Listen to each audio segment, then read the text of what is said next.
Good morning बच्चों। मैं अभी जो आपके सामने जो दिखा रहा हूँ वो इंट्रोडक्शन का पार्ट है।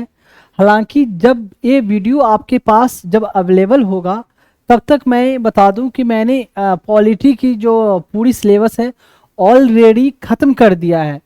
मीन्स ऑफलाइन मैंने ऑलरेडी ख़त्म कर दिया है, पर ऑनलाइन जो आपको अवेलेबल हो रही है वो पूरी ख़त्म होने के बाद शॉर्ट शॉर्ट एक एक घंटे के वीडियो को फॉर्म में आपके पास अवेलेबल होगी। हालांकि जब क्लास ली गई है तो क्लास लॉन्ग, लगभग एक क्लास 3.5 आवर 4.5 आवर ऑलमोस्ट इतना चला है। पर ऑनलाइन जो आपके पास अवेलेबल होगी वो काट कर 1 आवर के अप्रॉक्स आपके पास अवेलेबल होगा। क्योंकि अगर ऑनलाइन पूरी क्लास को एक साथ अगर आप पढ़ेंगे या सुनेंगे तो काफ़ी हेक्टिक या बोरिंग जैसा हो जाता है ऑनलाइन के फॉर्म में। इसलिए मैंने वीडियो जो रखी है काट काट के रखी है। और इंट्रोडक्शन देने का वीडियो का इस इंट्रोडक्शन का पर्पस ये है कि मैं आपको बताना चाहता हूँ कि मैं क्यों पढ़ा रहा हूँ और कैसे आपको पढ़नी है, और इसमें मैंने कैसे आपको पढ़ाया है। ये सब बातें मैं अभी शॉर्ट में थोड़ा बताऊंगा। बाकी डिटेल बातें तो मैंने जो पढ़ाया है वहाँ बीच बीच में हर जगह मेंशन है, बताया है मैंने।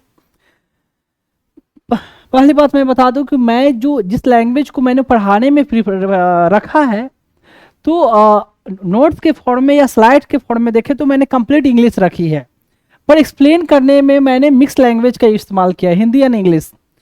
ये इस पर्पस से क्योंकि इंडिया के जो मैक्सिमम स्टेट का है तो मैक्सिमम स्टेट में मैक्सिमम बच्चे हैं कुछ को छोड़कर जो हिंदी समझ लेते हैं। खासकर जो गांव-गांव से जो बिलोंग करते हैं, जिनको या जो एफर्ट नहीं कर सकते, तो ऐसे बच्चे को समझने में आसानी हो, इसको देखते हुए मैंने इसे एक्सप्लेन हिंदी और इंग्लिश मिक्स में किया है। हालांकि मैं बता दूं कि मैंने जो पढ़ाई की है मैंने इंग्लिश में ही पढ़ी है। मेरे लिए भी हिंदी में एक्सप्लेन करना बहुत सारे बातों को डिफ़िकल्ट हुई है। तो कोई नहीं, फिर भी मैंने जितना हो सका है अच्छे तरीके से डिटेल तरीके से मैंने एक्सप्लेन करने की कोशिश की है। एक तो ये कि वो मैंने इस लैंग्वेज को प्रीफर किया, ठीक है। दूसरी बात मैं बता दूं कि जो मैंने चैप्टर जो पढ़ाया है तो आपको जैसे बुक में जो चैप्टर दी होती है कि एक चैप्टर नाम है उस चैप्टर के बारे में, ठीक है, पर ये पॉलिटी जो है समझने के हिसाब से देखा जाए तो ऐसे पढ़ाया नहीं जा सकता। ऐसे पढ़ाया नहीं जा सकता। मैं अपना एक्सपीरियंस भी बता रहा हूँ उस आधार पर, और जैसे जैसे डिफरेंट डिफरेंट इंस्टीट्यूट में पढ़ाई जाती है उसके आधार पर। क्योंकि मैं आपको बता दूं कि मैं बड़े बड़े इंस्टीट्यूट या ऑर्गेनाइजेशन गवर्नमेंट हो या प्राइवेट में हर जगह से बिलोंग कर चुका हूँ, तो मुझे पता है कैसे कहाँ क्या होती है। तो अगर मैंने एक चैप्टर को पढ़ाया है ना तो नोट्स के फॉर्म में बता दूं या जो स्लाइड के फॉर्म में जो मेंशन है आपको, वो एक चैप्टर के लिए पूरी मैंने नोट्स के फॉर्म में मेंशन किया है। पर एक चैप्टर को पढ़ाते वक्त मैंने डिफरेंट कई चैप्टरों को कवर किया है। जैसे उसमें कोई नाम भी आया, कोई डिटेल कुछ के बारे में आया, तो उसको मैंने डिटेल उसी समय मैंने खत्म कर दिया है। तो ऐसा नहीं है कि आप जब एक चैप्टर को मैं पढ़ा रहा हूं तो इस चैप्टर पर फोकस करोगे, क्योंकि अगर मैं सारे चैप्टर को या डिफरेंट सब्जेक्ट को भी बोलूं, अगर उनको लिंक करके ना पढ़ाऊं तो फिर एक टीचर को पढ़ाने का कोई मतलब ही नहीं बनता। बुक में तो सेम चीज वैसे मेंशन है तो कोई भी पढ़ ले, तो टीचर की क्यों जरूरत है? टीचर की जरूरत है कि आप अच्छे तरीके से समझ सके, और अच्छे तरीके से आप तभी समझ सकोगे जब मैं सारे को आपको लिंक करके पढ़ाऊंगा, ठीक है।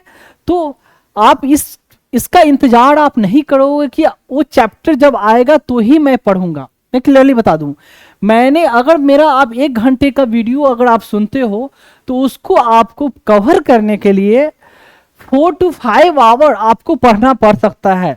जैसे कि एक चैप्टर सिंपल नाम मैं देता हूं, सपोज मैं पढ़ा रहा हूं हिस्टोरिकल बैकग्राउंड इंडियन पॉलिटी की पहली चैप्टर है, उसे पढ़ा रहा हूं।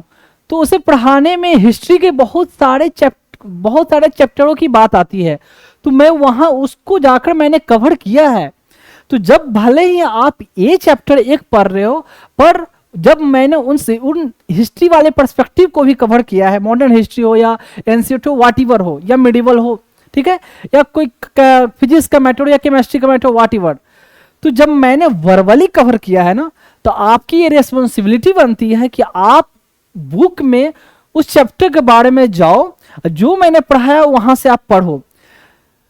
अब जब भी जाके पढ़ोगे तो जितनी बातें मैंने पढ़ाई, अगर उसको ध्यान से पढ़ा, अगर रिटेन रखा, तो आप उस चैप्टर को इजीली वे में आप समझ सकते हो, समझने में कोई डिफिकल्टी नहीं होगी।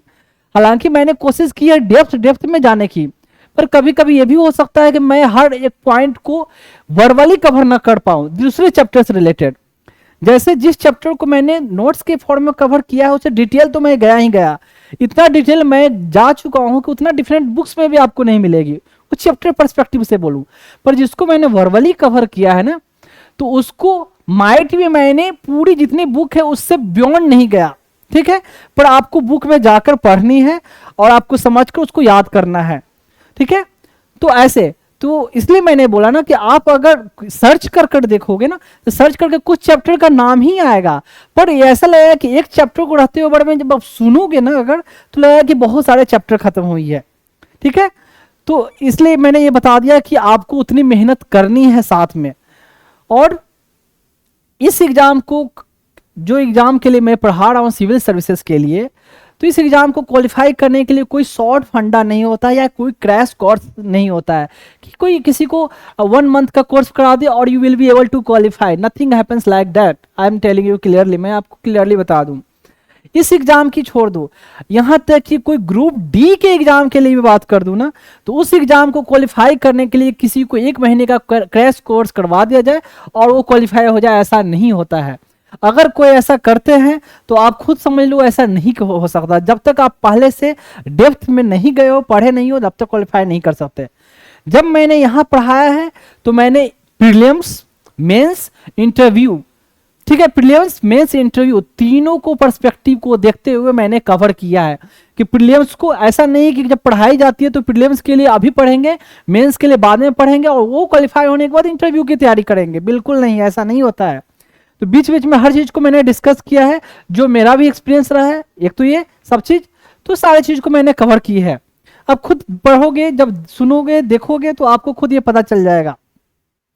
देख, तो ये कोई, क्योंकि कुछ बच्चे ऐसे बोलेंगे कि मैं किसी चैप्टर को बहुत डिटेल में गया, बहुत डेप्थ में गया, तो क्यों डेप्थ में गया, मैं सब चीज दिखाऊंगा कि एग्जाम में कैसे कैसे क्वेश्चन पूछे गए हैं, कैसे लिखना है। जब ध्यान से वाकई में सुनोगे, क्वेश्चन देखोगे मतलब मैं सब दिखाऊंगा सामने, तो आपको लगेगा कि इतना भले ही डेप्थ में पढ़ाया है, पर ये इतना डेप्थ, ये भी फिर भी ऐसा नहीं कि बहुत डेप्थ है, इतना हमें जानना है। क्योंकि जिस एग्जाम के लिए पढ़ रहे हो ना, ऑफिसर के लिए, क्लास ए ऑफिसर, IAS, IPS, IFS और व्हाटएवर जितने सारे सर्विसेज उस एग्जाम के लिए पढ़ रहे हो, तो उस एग्जाम के लिए बच्चों के पास उतनी कैलिबर होनी चाहिए, क्योंकि उस ढंग से वहां आपको परफॉर्म करनी है, वहां काम करनी है। इसलिए मैं आपको बता दे रहा हूँ कि ऐसे आप कितने बच्चे सोचे हैं कि बहुत डिटेल टफ है, ये बकवास पढ़ा रहे, इतना जाने की जरूरत ही नहीं है। तो ऐसा अगर सोचोगे तो ऐसे क्वालिफाई होने से रहा नहीं हो सकते। जो फैक्ट है, जो फैक्ट बात है। अब कितना घंटा पढ़ना है, ये सब वो बीच बीच में मैं डिस्कस करूंगा। एक तो ये समझ गए कैसे पढ़ना, की लैंग्वेज में क्यों कवर किया और कितनी आपको मेहनत करनी है, ये बता दिया। मैं दूसरी बात मैं बता दूं कि मैं जो ये पढ़ा रहा हूं उसका पर्पस क्या है। उसका पर्पस मेरा क्या है कि बेसिकली ये पढ़ाना, एक तो बच्चों को मतलब जो गरीब बच्चे भी है वो भी समझ सके, एक तो ये, ठीक। दूसरी बात, इसको पढ़ाने का मेरा एक और पर्पस क्या है कि मुझे एक तरह से मैं बता दूं कि फंड रेज करना।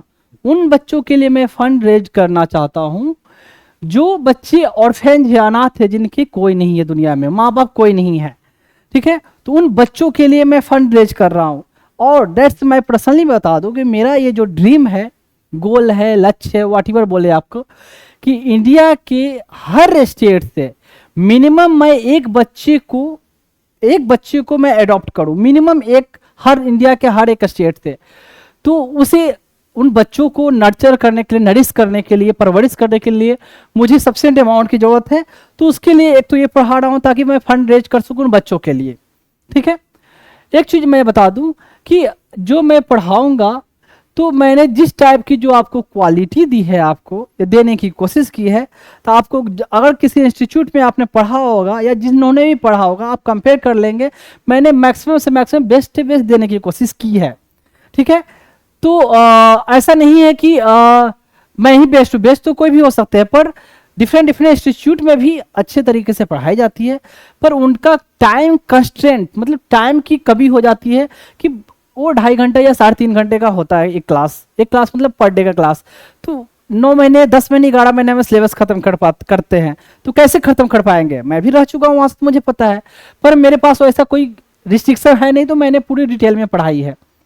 तो मैं बता रहा था उन बच्चों को, फंड बच्चों के लिए देखें, आप कितने लोगों ने मुझे बोला कि आप कितना भी अच्छा पढ़ा लो, आप फंड रेज नहीं कर सकते ऑनलाइन के जरिए।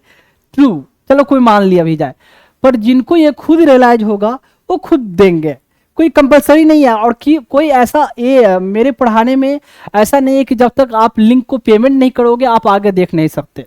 आराम से सबके लिए ओपन है, सब लोग देख सकते हैं, उसमें कोई रिस्ट्रिक्शन नहीं है।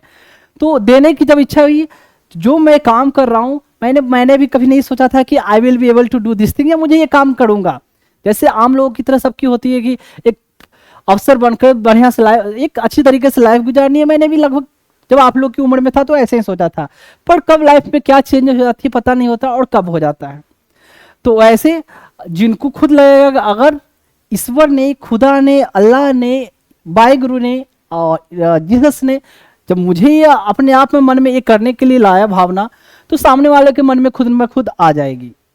ठीक है, तो ये है। एक बात और बता दूं, जो चैनल हो गई या यूट्यूब की चैनल, फेसबुक, ट्विटर, इंस्टाग्राम, उसके बारे में डिटेल, वो मैं चैप्टर जब खत्म होगा, चैप्टर खत्म मतलब इस टॉपिक को या हर क्लास के खत्म होने के बाद मैं उसको दिखा दूंगा। और अभी जो वीडियो अब अवेलेबल होगी इंट्रोडक्शन वाली, लगभग ऑलमोस्ट हर क्लास में मुझे ये डालना पड़ेगा, फिर बाद में ऐसा होगा कि मैं नहीं डालूंगा। ठीक है, तो एक तो ये जो भी पेमेंट का ऑप्शन है वो स्क्रीन पर ये यूपीआई आईडी या जो भी आपका हो बार कोड, वो आपको दिख जाएगा। आप जो भी पेमेंट करो, आप एज ए फी पेमेंट करो, भले आपकी मन है या ना माने, नहीं मन है तो मत करो, ये आपकी विश है। ठीक है, लेकिन मैं आपको बता दूं, आप जो भी पेमेंट करें तो मुझे एज ए गुरु मानकर भले ना करे, या फी मानकर ना करे, या करें आपको या फिर भी ना करे, तो ये मान कर करे कि आप एहसान कर रहे हो मुझ पर, आप मान सकते हो, मुझे कोई प्रॉब्लम नहीं है। मीन्स आप ये मान सकते हो कि आपने पेमेंट कर कर विकास कुमार पर एहसान किया, पर मैं आपसे ये रिक्वेस्ट करूंगा, तो उन बच्चों पर ये मानकर आप मत पेमेंट करना कि उन बच्चों पर एहसान कर रहे हो। क्यों मैं आपसे ये बोल रहा हूँ? क्योंकि मैं जो काम कर रहा हूँ ना, मैं एक्सेप्ट ये नहीं करता हूँ कि मैं जो कर रहा हूँ उन बच्चों पर एहसान कर रहा हूँ, बिल्कुल नहीं। हमें ईश्वर ने दिया, खुदा ने, भगवान ने, जीसस ने, वाहिगुरु ने हमें इतनी ब्रेन दी, तो इसलिए मैं ये कर पा रहा हूं। अगर वो नहीं दे पाते तो मैं नहीं कर पाता। ठीक है, तो जो भी दिया हुआ उनका है, इसलिए मैं कर पा रहा हूं। तो इसलिए वो बच्चे बेचारे ऑलरेडी बहुत एहसान में जब रह चुके हैं। एक बच्चे को बिना माँ बाप का पलना बड़ा होना कितना डिफिकल्ट होता है, खुद सोच कर देखो। जब एक बच्चे की माँ चली जाए या 1-2 दिन के लिए, तो कितना बच्चा रोता है, तो उन बच्चों की हालत क्या रही होगी। तो इसलिए आप मुझ पर एहसान मान सकते हो, मानना कोई प्रॉब्लम नहीं है। आई विल एक्सेप्ट डेट, आपने मुझे जो भी दिया, फी दिया, इवन 1 रुपया भी आप देते हो मुझे, तो मैं मानूंगा कि आपने एहसान किया। पर ये मत मानना कि आपने बच्चों पर एहसान किया, क्योंकि वो बच्चे ऑलरेडी एहसान में दबे हुए हैं। एक चीज और, जो भी आप पेमेंट करेंगे वो मैं बाद में दिखाऊंगा, तो उसमें मैं आपसे गुजारिश करूंगा कि आप अपना नाम मेंशन कर देंगे और अपना प्लेस जहां से आप बिलोंग करते हो, and your number if your wish, अगर आपकी विश है तो अपना नंबर उसमें भी मैसेज के साथ डाल सकते हो। नहीं डालना चाहते तो एटलीस्ट नाम एंड प्लेस जहां से आप बिलोंग करते हो। ठीक है, तो ये मेरा पर्पस मैंने बताया, और पर्पस, दोनों पर्पस सारे लोगों के बेनिफिट के लिए। एक चीज और, जो मैंने पढ़ाया है तो सिर्फ ऑफिसर बनने के हिसाब से नहीं पढ़ाया, सिर्फ इसमें मैंने बीच बीच में हर चीज, मैंने लाइफ के हर पर्सपेक्टिव को कवर किया है, कि सिर्फ ऑफिसर बनना नहीं, एक अच्छा इंसान बनना मैंने अपने बच्चों को सिखाया, जो आप लोगों को मैं सिखाया है इस अपने क्लास के जरिए। तो कहते हैं डिफरेंस होता है विद्वान, गुणवान एंड बुद्धिमान। तो किताबें पढ़ के आप विद्वान बन सकते हो, ठीक है, पर गुण के लिए सिर्फ किताबों से गुण नहीं आता, पर कितने लोग ऐसे हैं जिनको विद्या नहीं है पर गुण है, जिसको ज्ञान कह सकते हैं, ठीक है। और बुद्धिमान तो दैट्स अ डिफरेंट पर्सपेक्टिव होता है, चालाक होना। तो मेरा पर्पस है कि मैं अपने बच्चों को विद्वान के साथ साथ बुद्धिमान और जो ज्ञानवान बोलते हैं वो बनाऊं, ठीक है। ज्ञानवान और क्या बोला, बुद्धिमान की बात नहीं करूंगा, एक तो विद्वान की बात कर रहा हूं, ज्ञानवान और गुणवान की बात कर रहा हूं, ठीक है। तो वो सब क्या चीजें होती है डिटेल वहां डिस्कस होगा। तो अभी तक मैंने बताया क्या क्या, ये इंट्रोडक्शन का पार्ट है, बाकी अब धीरे धीरे अब चलते हैं टॉपिक पे, ठीक है। क्योंकि जो मैं दूंगा मैं अपने बच्चों को दूंगा, आप मेरे बच्चे हो, तो इसमें अहम की क्या बात है, इसमें कुछ है ही नहीं बात। और जो मिला है का मिला हुआ ये तो है। खैर, हाँ तो मैंने ये बताया डिफरेंट कंट्री प्रमोट, हाँ अब देखें, to promote spirit of common brotherhood amongst all people, लोगों के बीच में आप भाईचारे की भावना को मेंटेन रखोगे। भाईचारा की मत भावना का कहने का मतलब कि लोगों के साथ बैर नहीं रखना, लोगों के साथ कोऑर्डिनेशन तालमेल रखना, फ्रेंडली रिलेशन रखना, लोगों की डिग्निटी के बारे में भी सोचना, काम करना या सोचना, ऐसा कुछ ना करे कि लोगों की अपनी जो शान है उस पर आन आ जाए। तो ये कहने का मतलब हुआ ब्रदरहुड, भाईचारे की भावना को रखना, ये आपका ड्यूटी है। To preserve rich heritage of our composite culture, हमारा जो कंपोजिट कल्चर जो है, कल्चर मतलब संस्कार कह सकते हो, आ, आ, संस्कार कह सकते हो, हाँ संस्कार ही है शायद, कल्चर हिंदी में उतना एग्जैक्ट है। जो हमारा कल्चर है उसकी जो रिच हेरिटेज है, धरोहर है, उसको आपको प्रिजर्व रखना है, इसका मतलब ये है। अब ज़्यादा इसमें अभी घुसने की ज़रूरत नहीं है, मैं फिर आऊँगा फिर बताऊँगा वहाँ, बस इतना जानो। तो preserve rich heritage of our composite culture, हमारे जो कल्चर का जो जो धरोहर है, कह सकते हो कि समृद्ध धरोहर जो है उसको प्रिजर्व रखना। हमारे कल्चर का जो भी क्या क्या धरोहर है, व्हाटएवर यू कैन से, तो हमारे कल्चर के अनुसार से जो हमारा क्या धरोहर है, इंडियन के कल्चर अलग है, डिफरेंट कल्चर है, फॉरेन कल्चर अलग है। हमारे संस्कृति के अनुसार से जो हमारा धरोहर, जैसे हमारा मंदिर हो गया, मस्जिद हो गया, डिफरेंट मॉन्यूमेंट हो गया, वो हमारी धरोहर है। या अलग कह सकते हो कि जो कह सकते हो लेक्स हो गए, पॉन्ड्स हो गए, तालाब हो गए, पॉन्ड्स हो गए, और तो फॉरेस्ट हो गए, कहीं ना कहीं हमारे कल्चर का एक धरोहर का पार्ट है, तो उसको प्रिजर्व करने की बात कहेगी ये। अब तो क्लियर हो गया होगा ना। देखें, तो हाँ, to protect and improve natural environment and wildlife को प्रिजर्व करना, प्रोटेक्ट करना, और नेचुरल इन्वायरमेंट को, environment means air, water, earth या सॉइल को हो, नॉइज पोल्यूशन, सब का जो भी हुआ, तो उसको आपको प्रोटेक्ट करना, प्रिजर्व करना है। सेफगार्ड पब्लिक प्रॉपर्टी जैसे कि क्या, पब्लिक बिल्डिंगें हो गई, रेलवे हो गया, आप कहो कह सकते हो कि सरकार के द्वारा जो टेलीफोन लाइनें हो गई, या गैस की पाइप कनेक्शन हो गया, या जो भी गवर्नमेंट बिल्डिंग प्रॉपर्टी हो गई, तो उसको आपको सेफगार्ड करना है, बचाव करना है। Provide opportunity for education to his child between 6, वो मैंने पहले भी बताया, ये 2002 में 86 कॉन्स्टिट्यूशनल अमेंडमेंट एक्ट पे इसको, इस प्रोविजन को जोड़ा गया था। अब देखें, ये तो हुआ ये, अब क्या वाकई में इसको इम्प्लीमेंट करने के लिए सरकार ने कुछ कानून बनाया है? हाँ, देखें, नेशनल फ्लैग के बारे में फ्लैग कोड है, कब झंडा फहरा सकते हो। पहले था कि आप प्राइवेट मतलब अपने क्या बोलते हैं, कहा जाता है कि अपने कार पर नेशनल फ्लैग रख नहीं सकते, सिर्फ 15 अगस्त 26 जनवरी को ही फहरा सकते हो, शाम के बाद झंडा नहीं फहरेगा, ऐसे ऐसे बहुत सारे। तो अभी भी नेशनल फ्लैग को आप कुछ या नेशनल एंथम के अगेंस्ट में कुछ अगर एक्टिविटी करते हो तो उसके लिए स्ट्रिक्ट पनिशमेंट है, सरकार ने पनिशमेंट बना रखी है। तो फिर कहीं ना कहीं पनिशमेंट आपको IPC, Indian penal code, CrPC, वो सब जो है उसमें आपको मेंशन है, उसमें अभी जाने की ज़रूरत नहीं। अब है protect the sovereignty, unity and integrity, मतलब कहने का मतलब जैसे कि Tada act, terrorism of anti terrorism act, फिर आप देखते हो ना कि अगर आप कहने का मतलब कुछ ऐसे इलीगल एक्टिविटी में इन्वॉल्व होते हैं, माओइस्ट एक्टिविटी में इन्वॉल्व होते हैं, इंसर्जेंस मतलब देशद्रोह करते हो या रिबेलियन आर्म्स उठाते हो, और तो उसके के लिए भी डिफरेंट डिफरेंट प्रोविजन बने हुए हैं, डिफरेंट डिफरेंट पनिशमेंट बनाए गए हैं कॉन्स्टिट्यूशन के, मतलब गवर्नमेंट के द्वारा कह सकते हो या स्टेट के द्वारा। तो डिफरेंट डिफरेंट जो एक्ट है उसका नाम मैं नहीं दूंगा, UAPA, TADA, ऐसे ऐसे नाम है, उस नाम में अभी जाने की ज़रूरत अभी तक के लिए नहीं है। मतलब कंसेप्ट जानने की ज़रूरत है कि हाँ इसको इन्फोर्स करने के लिए सरकार ने कानून बनाए हैं। फिर भी इसको बोला जाता है कि ये लीगली इन्फोर्सिएबल नहीं है, जस्टिसिएबल नहीं है, मतलब कोर्ट में आप अप्रोच नहीं कर सकते, या सरकार इसके लिए कोई नहीं करता है तो उसको मतलब बिना, जब कानून बना हुआ है तो उसके अंदर उसके अंतर्गत उसको रेफरेंस देते हुए आपको अरेस्ट किया जा सकता है। और कानून नहीं बना हुआ है तो सिर्फ ये बेसिस करके कि आपका ये फंडामेंटल ड्यूटी है, आपको अरेस्ट किया जाता है, आपको मुकदमा चलाया जाएगा, वो नहीं किया जा सकता है। फिर promote spirit of common brotherhood, मतलब कोई हेट स्पीच देता है या कोई पॉलिटिशियन भी हेट स्पीच देता है तो उसके लिए भी पाबंदी है।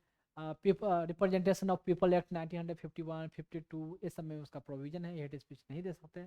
या उस कोई पॉलिटिशियन नहीं हो, ऐसे भी आप सोशल मीडिया पर अगर हेट स्पीचेस देते हो या हेट मैसेजेस फैलाते हो, र्यूमर फैलाते हो, कॉमनल डिसहार्मोनी की बातें करते हो, या मतलब कह सकते दंगे की बातें आप कर सकते हो करते हो, या फेसबुक पर पोस्ट करते हो, ट्विटर पर पोस्ट करते हो, तो उसमें आपको पनिशमेंट दिया जा सकता है।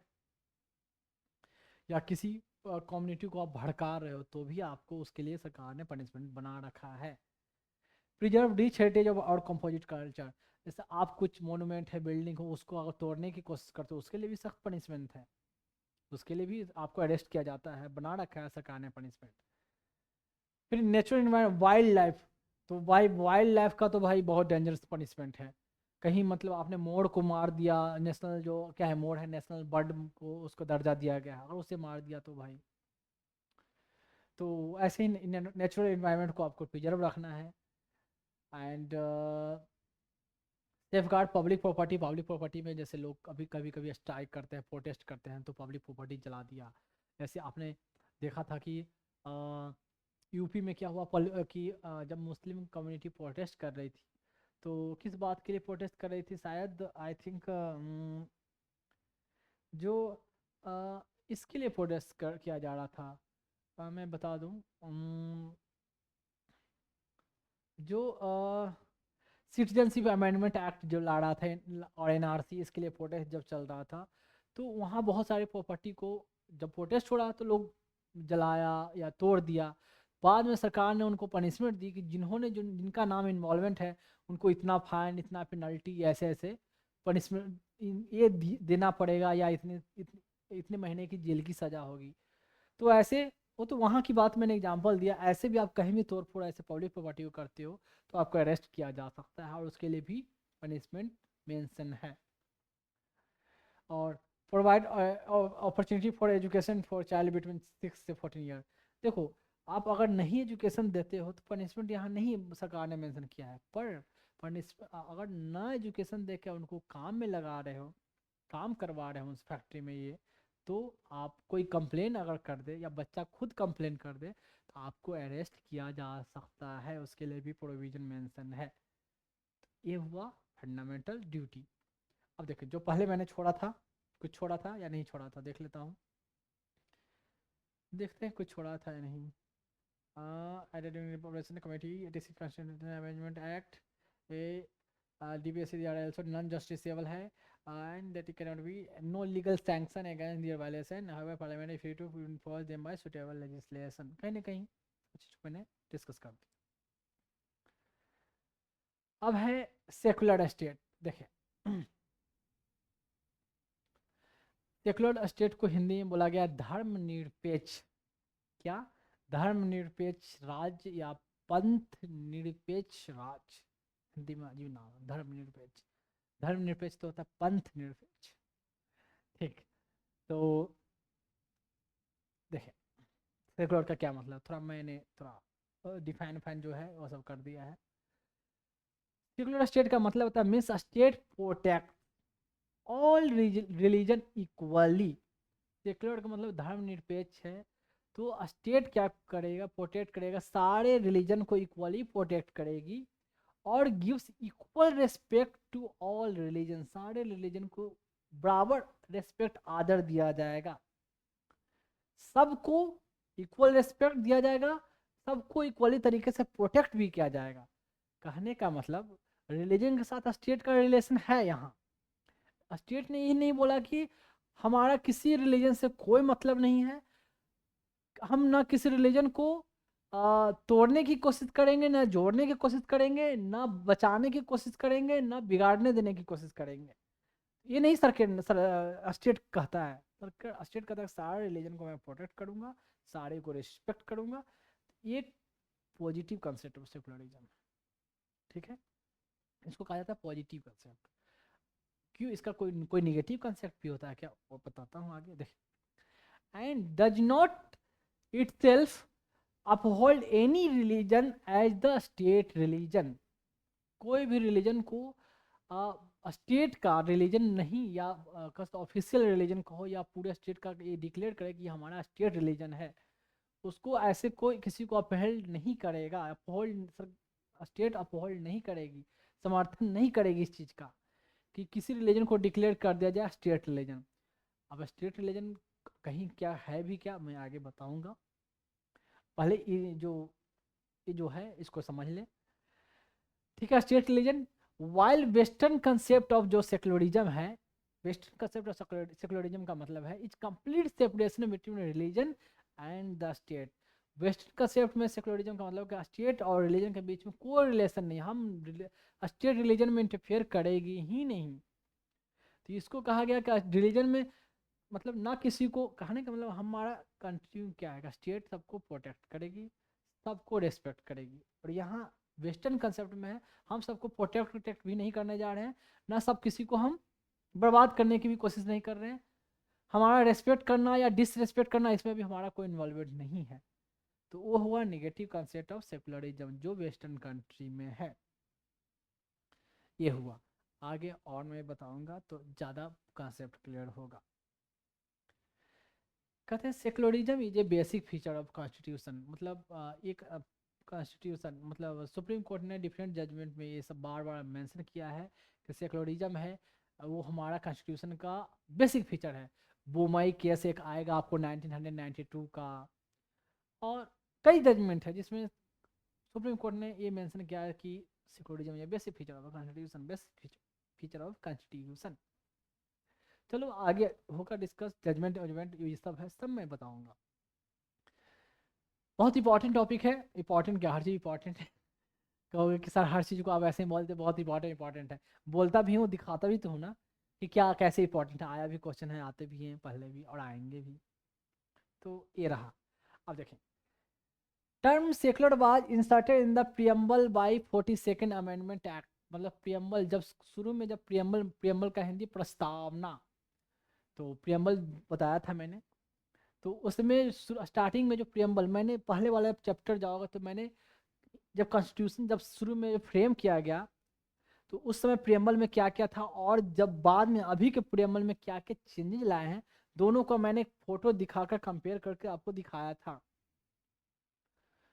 पढ़ा होगा या पहले आपको देखोगे तो आपको पता चलेगा, हालांकि ऐसा नहीं है कि मैं आपको कंपेल कर रहा हूँ कि you go back and see that one या रीड माई नोट्स, पढ़ो फिर से, मैं यहाँ भी बता दूंगा। ऐसा नहीं कि आप मन में खुन्नस सा रहे कि यार अभी क्यों नहीं बोल देते, या क्या मैं पीछे कहाँ पीछे पलट कर जाऊँ, कहाँ देखूँ, बताता हूँ। तो ये है 42nd अमेंडमेंट एक्ट। तो इससे पहले बता दूँ, देखो सेकुलरिज्म का एक फ़ोटो यहाँ छोड़ देता हूँ सामने, अभी थोड़ा कुछ देर झलक मिलते रहे आप लोगों को।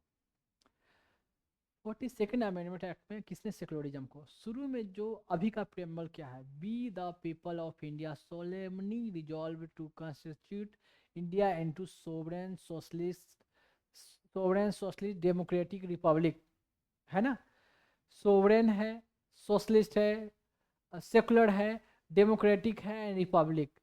तो जो अभी सेकुलर जो है ना, सेकुलर एंड सोशलिस्ट, ये वर्डिंग जो बाद में ऐड हुआ, सोवरेन डेमोक्रेटिक रिपब्लिक उसमें पहले था, सोशलिस्ट सेकुलर बाद में ऐड हुआ, constitute India into sovereign socialist secular democratic Republic ऐसे। तो ये है बाद में जो बताया, तो इतना एग्जाम में पूछता है कि बाद में किसको ऐड किया गया, इसलिए मैं बता रहा हूँ।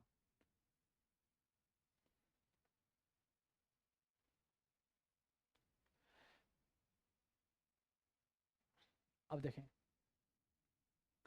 प्रियम्बल को, इतना मैंने बताया। तो प्रियम्बल में फिर बाद में जस्टिस, लिबर्टी, इक्वलिटी, फ्रेटर्निटी की भी बात कही गई है। जस्टिस में सोशल, इकोनॉमिक, पॉलिटिकल जस्टिस की बात कही गई है। Liberty of thought, expression, speech, उसकी बात कही गई है। और लिबर्टी और उसके बाद जस्टिस में सोशल इकोनॉमिक जस्टिस बता दिया। फ्रेटर्निटी में बात कही गई कि dignity of the people and unity and integrity of nation, ये सब चीज़ें वहाँ प्रियम्बल में चर्चा है। हालांकि प्रियम्बल में एक अलग चैप्टर भी पढ़ाऊंगा, तो हर पॉइंट को मैं डीपली डिस्कस करूंगा। अभी के लिए तो जो इतना जानने की जरूरत है ये देखिए। सेकुलर, यहाँ सेकुलरिज्म का मैंने एक पिक्चर दिखाया है इंडिया। यहाँ देखें चांद सितारा, जो मुस्लिम रिलीजन से बिलोंग करता है, यहाँ कोई प्रणाम करते हुए आपको दिख रहे हैं। तो कहीं ना कहीं आपको प्रणाम, पूजा पाठ करते हुए, बेसिकली ये पिक्चर दिखाने का मतलब कि हमारा कंट्री में डिफरेंट रिलीजन से बिलोंगिंग पर्सन हमारे कंट्री में रहते हैं। तो एंड हर रिलीजन को कंट्री में इक्वल रिस्पेक्ट दिया गया है और इक्वल रिस्पेक्ट दिया गया है। इस पिक्चर के जरिए सिर्फ इतना दिखाया गया है, और ज़्यादा डीप में जाने की जरूरत इसमें नहीं है, और आगे बहुत सारे पिक्चर आएगी। देखें secularism India, we are one, वी ओम है, आर क्रॉस का सिंबल है, वन चांद सितारा, ये मुस्लिम कम्युनिटी का जो उनका जो सिंबल है उनसे है। एक क्रिश्चियन कम्युनिटी का और हिंदू कम्युनिटी का ये सिंबल है। तो सिर्फ ये तीन कम्युनिटी नहीं, इंडिया में तो और भी कम्युनिटी है। पर्सियन है, सिख हैं, जैन है, बुद्धिज्म है। अब ये देखें वर्ल्ड मैप है। अब देख लें यहाँ जो देखें, ये जो जो वर्ल्ड मैप में आप देख रहे हो, वर्ल्ड मैप तो बार बार मैंने बोला है कि आपको मैप मैप मैप बार बार देखनी होगी जी। थोड़ा और बड़ा कर देता हूँ मैं, हाँ एक्सप्लेन कर देता हूँ। हमारा इंडिया, यहाँ बीच में बांग्लादेश, यहाँ म्यांमार, यहाँ आप देखो पाकिस्तान, ईरान, इराक, जो भी हो ऐसे। फिर आपका सऊदी अरबिया, तो आप ये सोमालिया। फिर आप इधर जाओगे तो कहाँ इजिप्ट, मोरक्को ऐसे, सियरा लियोनी। फिर आपका यहाँ आप आओगे इस एरिया में आपको यूएई, बहरैन, कतर, ये सब, फ़लस्तीन, इजराइल, इंग्लैंड, ग्रीस, यहाँ पनामा। फिर आप देखोगे क्या, आप श्रीलंका, मालदीव, फिर आपका मलेशिया, ब्रूनी, ये सब कंट्री इधर आएगी आपको। तो ऐसे ऐसे, तो जो आप देख रहे हो ब्लू जो पिक्चर है, ये सेकुलर कंट्री है। ये आपका अमेरिका, कनाडा, ये आपका पेरू, आपका ये कह सकते हो कि उरुगे, उरुगे, ये सब ऐसे ऐसे कंट्री यहाँ आपका है, बाद में जानोगे पढ़ोगे। ब्राज़ील, अर्जेंटीना, फिर यहाँ रसिया, जर्मनी, इटली, ये सब, लिechtenstein और वेटिकन सिटी, आपका रसिया, रसिया हो गया। फिर आप बाकी अजरबैजान, ये सब वो सब वो सब,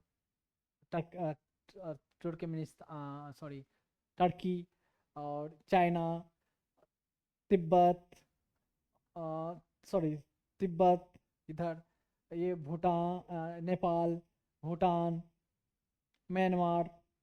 ये देखिए जो ब्लू कलर में आपको जो दिख रहा है ना, ये कंट्री सेकुलर कंट्री है। जो रेड कलर में दिख रहा है, ये कंट्री सेकुलर नहीं है। कहने का मतलब कि ऐसे कुछ ऐसे कंट्री में जिसमें कुछ रिलीजन को स्टेट रिलीजन बनाया गया है, या किसी रिलीजन को ज़्यादा प्राइमेसी दी गई है, उस रिलीजन को ज़्यादा ग्रोथ की कोशिश की गई है उनका, या उस रिलीजन वाले पर्सन को ज़्यादा एडवांटेज दिया गया है। जैसे देखें इंडिया सेकुलर, यहाँ देखें श्रीलंका हालांकि ये यहाँ कोई एक स्टेट रिलीजन नहीं है, लेकिन बुद्धिज्म ज़्यादा है, यहाँ क्रिश्चियनिटी भी है, बुद्धिज्म ज़्यादा है, बुद्धिज्म को प्रायोरिटी दी गई है। तो कहीं ना कहीं सेकुलर प्रोविजन हल्की थोड़ी बहुत कहो डाइल्यूट है इसकी। ये आपका जो हो गया आपका मलेशिया जो है मुस्लिम कंट्री है। बाकी इधर जो कंट्री आपका हो गया मलेशिया, सॉरी ये हो गया आपका मालदीव, मलेशिया। फिर आपका देखो मलेशिया हो गया आपका, और अ, फिर ये आप बांग्लादेश आप कहो मुस्लिम कंट्री है। भूटान, भूटान का बुद्धिज्म के प्रति आपका आपका सत्य झुकाव है, या आप इंक्लाइंड है बुद्धिज्म के प्रति तरफ। अफगानिस्तान, ईरान, ये सब, इराक मुस्लिम कंट्री हैं। Saudi Arabia, UAE Muslim country है। बहरीन, कतर ये मुस्लिम कंट्री, सोमालिया ये भी मुस्लिम कंट्री। फिर आप इधर चले जाओ, इजिप्ट चले जाओ, जॉर्डन, जॉर्डन चले जाओ। फिर आप इजराइल को जानते हो, ज्यूस कंट्री है इजराइल। फ़लस्तीन कहीं ना कहीं मुस्लिम कंट्री है, कहीं ना क्या है। फिर ये वेटिकन सिटी, क्रिश्चियन कंट्री। और यहाँ इंग्लैंड, यहाँ भी क्रिश्चियन कंट्री एक तरह से कहीं ना कहीं है इंग्लैंड। फिर आपका ग्रीस हो गया, पनामा हो गया, ये कहने का मतलब ये सब कंट्री। बाकी यहाँ मोरक्को जो भी है, वेस्ट अफ्रीका कंट्री, या लेटरल हॉर्न ऑफ अफ्रीका भी कहा गया है इसको। तो ऐसे ऐसे कुछ बहुत सारे जो कंट्री हैं कुछ। आ, और ये चाइना, ये तो चाइना सेकुलर कहो या एथिस्ट कहो, कम्युनिस्ट कंट्री, यहाँ कोई रिलीजन को, या वहाँ रिलीजन के नाम को मैक्सिमम लोग एथिस्ट हैं, या कह सकते हो एथिस्ट ही हैं, कोई रिलीजन उनका नहीं है। तो ये हुआ वर्ल्ड मैप, ये दिखाने का मतलब कुछ कंट्री सेकुलर हैं, कुछ कंट्री सेकुलर नहीं है, लेकिन मैक्सिमम कंट्री जो है देख रहे हैं वर्ल्ड के सेकुलर हैं। तो खैर ये रहा।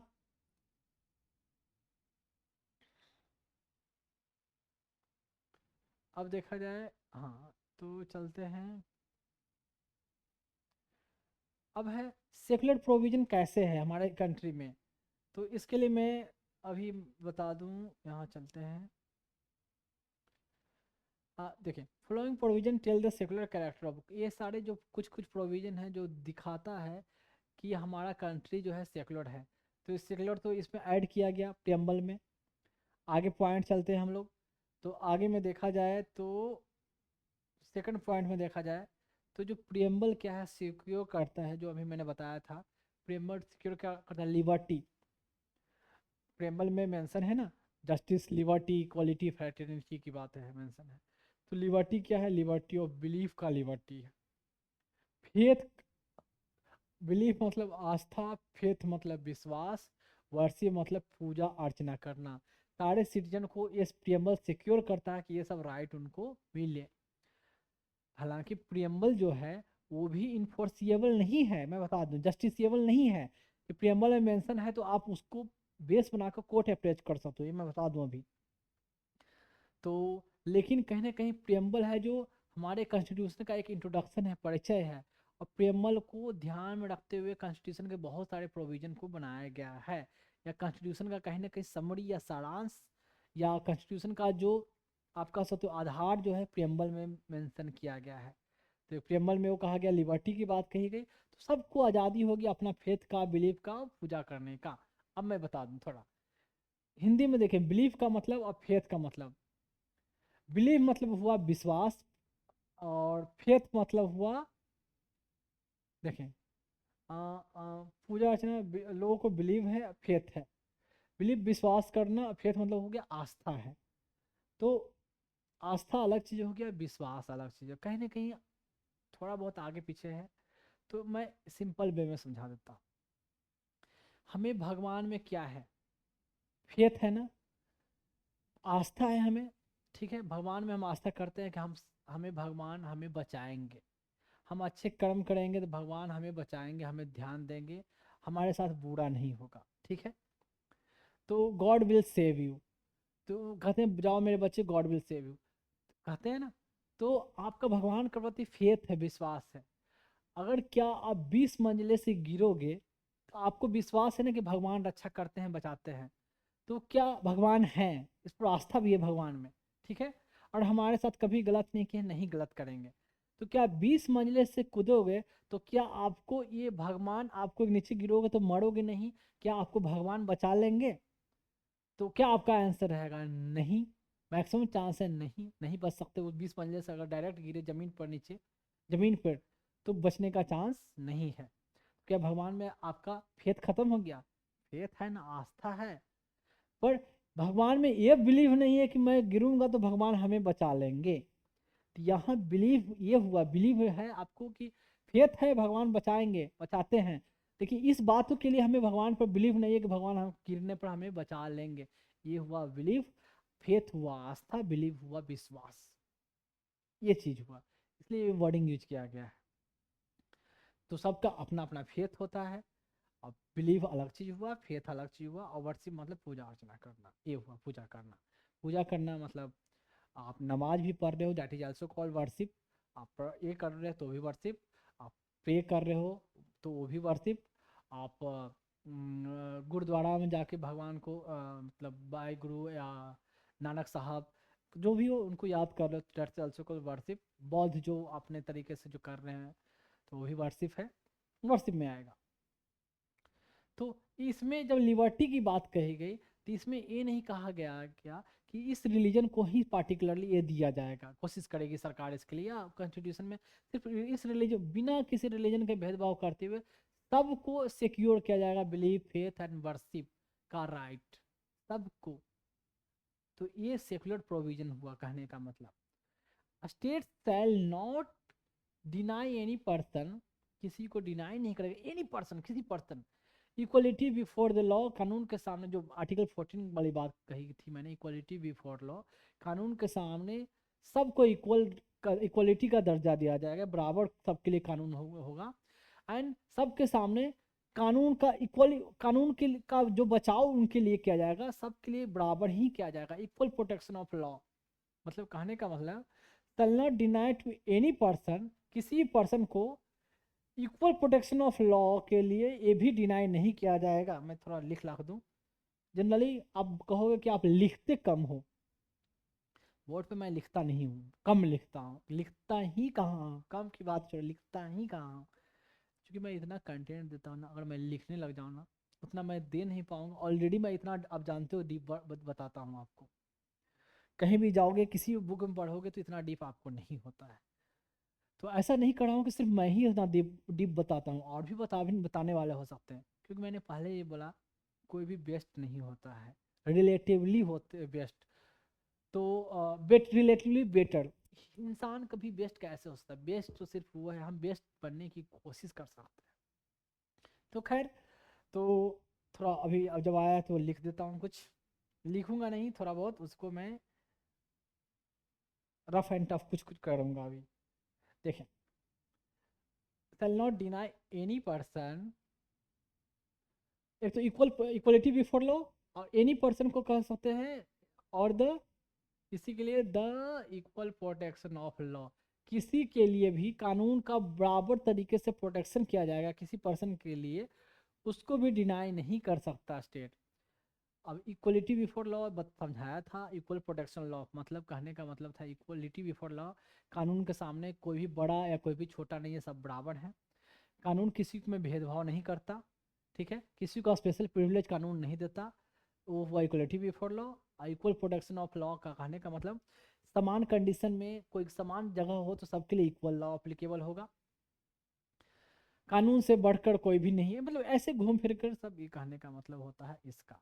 जब ये अप्लाई किया जाता है तो उसमें कोई ये नहीं देखा जाता है कि इस रिलीजन से बिलोंग करता है, उसमें कोई रिलीजन की बात नहीं होती है, सारे को इक्वल मानकर ये कानून इन्फोर्स करवाया जाता है, ये लॉ मतलब ये प्रोविजन को इन्फोर्स कराया जाता है, कहने का मतलब ये हुआ, ठीक है।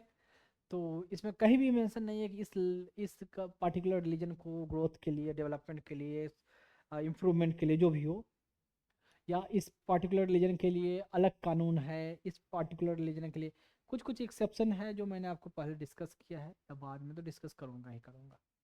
ये हुआ आर्टिकल 14 में, बिल्कुल सेकुलर लॉ है, मतलब सेकुलर प्रोविजन है आर्टिकल 14। फिर आर्टिकल 15 में देखें, state shall not discriminate against any season on ground only of सिर्फ रिलीजन, रेस, कास्ट और प्लेस ऑफ बर्थ के को ध्यान में रखते हुए स्टेट किसी में डिस्क्रिमिनेट नहीं करेगी। मतलब न ही रिलीजन में के आधार पर, न ही रेस के आधार पर, न ही के सेक्स के, नहीं कास्ट के, नहीं प्लेस ऑफ बर्थ के अनुसार स्टेट किसी में डिस्क्रिमिनेट करेगा। मैंने बताया भी था आर्टिकल 15 में। बाकी इसके क्या एक्सेप्शन है वो भी मैंने बताया था, मैं अभी बताऊंगा नहीं, बहुत ज़्यादा एक ही चीज़ को मैं बार बार बोलते रहूँगा, बहुत ज़्यादा हो जाएगा। फिर देखें 15 के साथ साथ अब देखोगे आप 16 में भी सेम बात कि इक्वलिटी ऑफ अपॉर्चुनिटी की बात कही गई in public environment to all citizen without discriminated on the ground of only religion. Religion को मैंने जानबूझकर थोड़ा हाईलाइट किया है, कैपिटल में लिखा है, ताकि रिलीजन रिलीजन आएगा तो ये होगा कि भाई किसी कहीं जगह रिलीजन को प्रायोरिटी नहीं दी गई है या प्रेफरेंस नहीं दिया गया है। मतलब कि इन चीज़ों इन इनके आधार पर किसी को में डिस्क्रिमिनेट नहीं किया जाएगा। अपॉर्चुनिटी में या कोई अदर फैसिलिटी में स्टेट डिस्क्रिमिनेट नहीं करेगी, या पब्लिक एम्प्लॉयमेंट में स्टेट डिस्क्रिमिनेट नहीं करेगा। 16 है ये प्रोविजन, देख लो, बताया भी है पहले। तो बार बार ये मेंशन रिलीजन रिलीजन दिखाकर मतलब कहीं ना कहीं इम्फेसाइज करना है कि देखो हमारा कंट्री सेकुलर है। किसी भी पार्टिकुलर रिलीजन या डिनोमिनेशन से बिलोंग करने वाले पर्सन को, संप्रदाय से बिलोंग करने वाले पर्सन को उनको प्रिविलेज नहीं दिया जा रहा है। कुछ कुछ एक्सेप्शन बाद में आएगा, कैसे दिया जा रहा है मैं सब बताऊंगा, हर छोटी छोटी चीज़। फिर 25 में राइट टू फ्रीडम में है, 25, 26, 27, 28 तक है ना, फिर से मैंने रिपीट कर दिया है। All person are equally entitle freedom, सारे पर्सन को इक्वली इंटाइटल है freedom of conscience, right to freely profess practice and propagate religion. Conscience मैंने बताया था। इनर फ्रीडम है, आप जैसे कि आप कैसे रिलेशन बनाना चाहते हो गॉड के साथ, वो आपका खुद का अपना चॉइस है।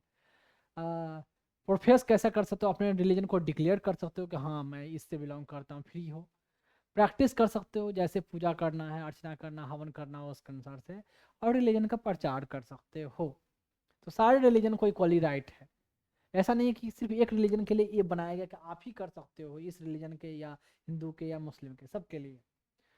26 एवरी रिलीजन डिनोमिनेशन और एनी ऑफ इट सेक्शन, कोई भी रिलीजन का जो कह सकते हो सेक्शन है या डिनोमिनेशन है, संप्रदाय कह सकते हो, तो उनको अपना राइट है कि अपना रिलीजियस अफेयर मेंटेन करे।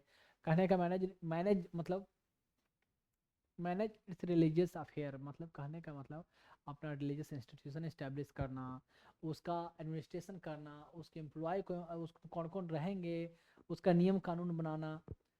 तो वो आपको ये राइट है, उसका अपना प्रॉपर्टी खरीदना, वहाँ वहाँ मंदिर बनाना, मस्जिद बनाना, मठ बनाना, अपने हिसाब से जो भी आश्रम बनाना, जिस रिलीजन से बिलोंग करते हो अगर, तो आपको उसके लिए आपको राइट है। कहने का मतलब ये है। टैक्स देने के लिए भी बोला गया कि रिलीजन का प्रमोशन के लिए, पार्टिकुलर रिलीजन का प्रमोशन के लिए भी कोई आपको टैक्स देने की ज़रूरत नहीं है। तो ये 27 में 28 में कहा गया क्या कि कोई रिलीजियस इंस्ट्रक्शन नहीं दिया जाएगा। कोई इंस्टीट्यूशन में जो सरकारी स्कूल या कॉलेज है वहाँ आपको कोई कंपेल नहीं किया जाएगा या कोई रिलीजियस इंस्ट्रक्शन को अटेंड करें। ऐसा नहीं कि कोई जैसे कि एक पल के लिए मान ली कोई सरकारी स्कूल है तो वहाँ हवन चल रहा है, सारे बच्चों को कहा जाएगा कि आपको हवन अटेंड करना ही करना है। वो स्कूल अगर फुल्ली गवर्नमेंट फंडेड है, गवर्नमेंट का कंट्रोल है, एडमिनिस्टर भी सरकार कर रही है, तो ऐसे केस में आप वहाँ पढ़ रहे हो, एडमिशन है, तो आपको इस चीज़ के लिए फोर्स नहीं किया जा सकता कि वहाँ के रिलीजियस इंस्ट्रक्शन को आपको अटेंड करना है। तो ये है, बाकी डिटेल तो मैंने पहले ही बताया ही है।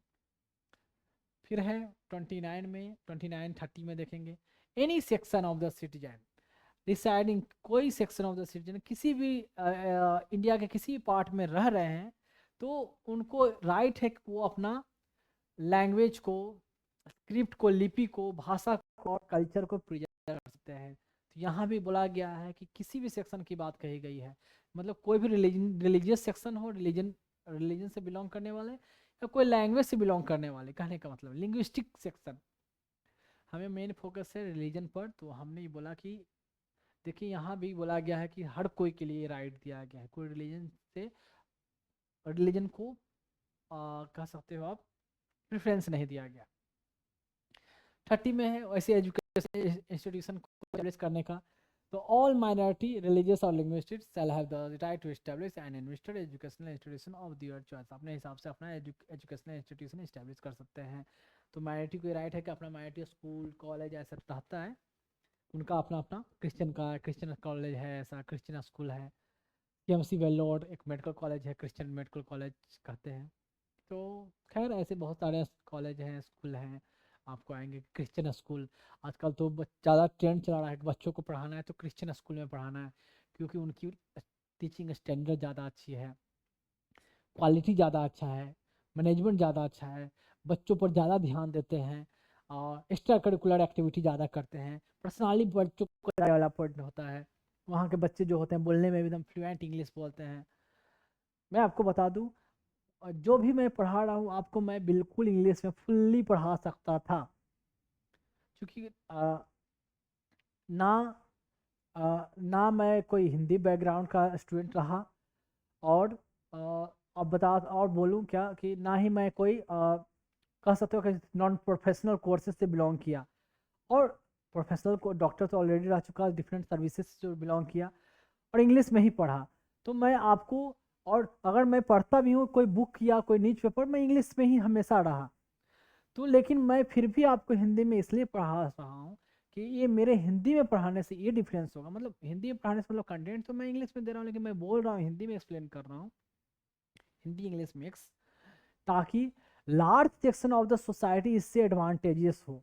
जो गांव में भी जो बच्चा रह रहा है, गांव से भी बिलोंग कर रहा है ना, ठीक है, जो फुल्ली इंग्लिश का नॉलेज ना हो, सिर्फ हिंदी भी जानता हो ना, तो वो भी समझ सके। जो बच्चा 6th स्टैंडर्ड में भी पढ़ रहा हो, 5th में भी, अगर शुरू से अगर उसने लेक्चर देखा हो, अगर सिंसियर हो, वो भी मेरा लेक्चर देखकर वो समझ सकता है, वो पढ़ सकता है, कहीं भी उससे डिफिकल्टी नहीं होगी। अगर मैं एक पार्ट सिर्फ इंग्लिश में फ्लुएंटली मैं पढ़ा दूँ, इंग्लिश में एक्सप्लेन कर कर, तो जो गांव के बच्चे हैं, लोअर सेक्शन में मतलब है, कहीं ना कहीं जो पिछड़े बच्चे हैं, या कह सकते हो कि जो उनकी इंटेलेक्चुअलिटी जिनकी थोड़ी कम है, पार्टिकुलरली कह सकते गांव के बच्चे जो हैं, जिनको इंग्लिश का इतना एक्सपोजर नहीं हो, तो वो बच्चे, और वो कहीं ना कहीं हमारे सोसाइटी में लार्ज सेक्शन में है, मतलब कह सकते हो नंबर ऑफ पर्सन ज़्यादा हैं वो, तो उनको मैं ये बेनिफिट नहीं दे पाता।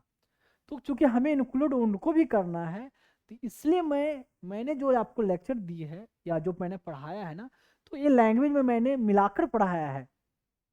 अदर मैं इंग्लिश में सिर्फ अगर पढ़ाऊँ ना इंग्लिश में, तो अगर मैं ऐसे पढ़ाकर, मैं सपोज एक पल के लिए मैं 100 बच्चों को बेनिफिट दे पा रहा हूँ, सिर्फ मैं इंग्लिश में ऐसे पढ़ाऊँगा, तो मैं आपको बता दूँ मैं सिर्फ 20 बच्चों को ही बेनिफिट दे पाऊँगा।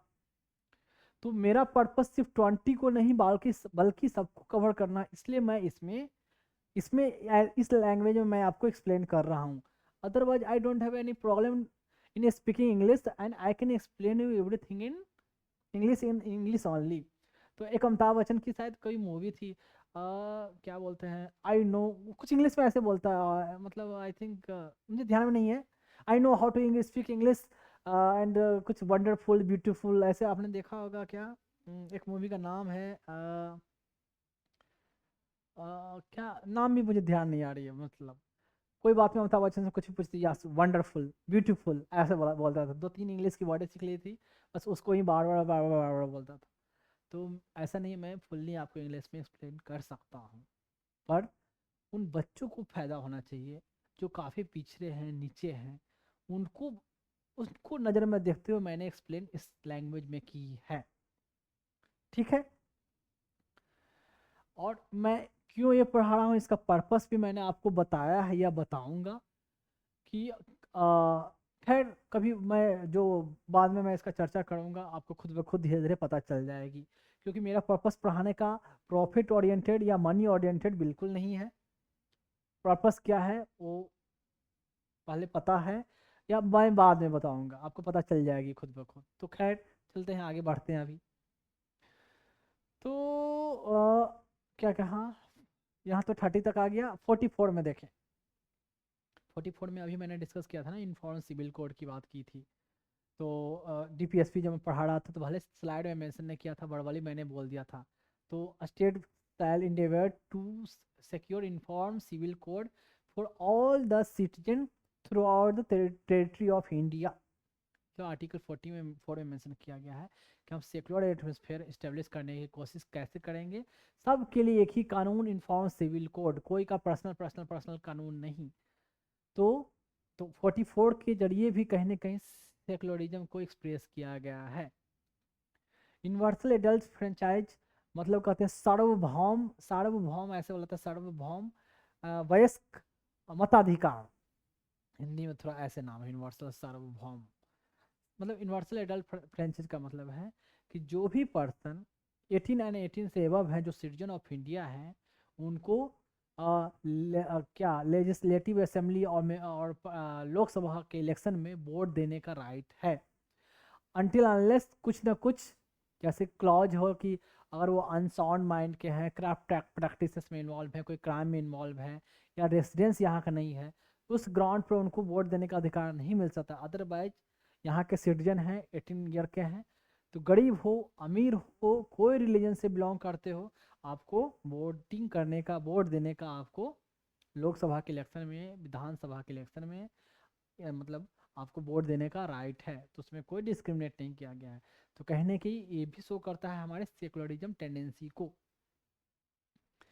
देखिए अब है more over constitution has also abolished old system of communal electorate, communal representation.